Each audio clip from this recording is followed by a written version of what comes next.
Welcome to another video from GridLink websites.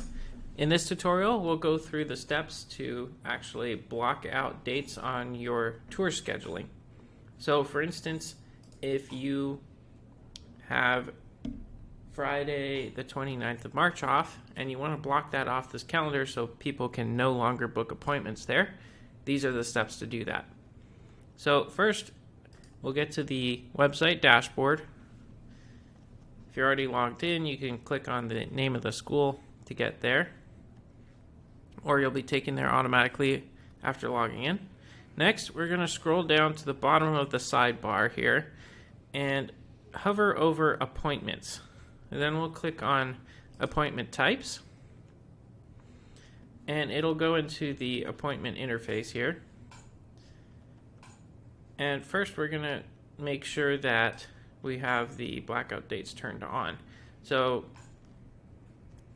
by default it's turned off, so we'll want to go to settings. So click on the settings tab here in the schedule appointments platform or dashboard and switch blackout dates to on.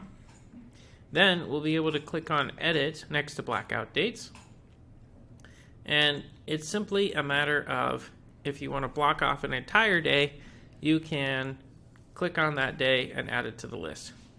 So it automatically saves, so it says updated blackout dates saved. We can return to settings, and if we look at the front end of the website, which I'm going to pull that up in a new tab, and we'll click on the schedule a tour, we can now see that previously the 29th was available, now it isn't. That's great for when you have entire days where you're blocked off.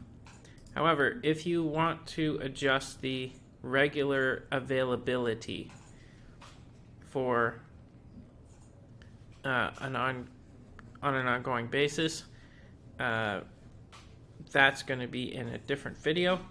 It's also worth mentioning that if you want to have minute control or granular control over which times you're available, for instance, you need to block something off on a particular day, for perhaps you're not available from 9 to 10:30, the best way to do that is to set up a Google Calendar and have GridLink sync that with this calendar. So that way you can block things off on the calendar and it will automatically sync back and look at times when you're marked as busy on that Google Calendar, and it will then block off those unavailable times on this calendar. So that's going to be the best way for granular control.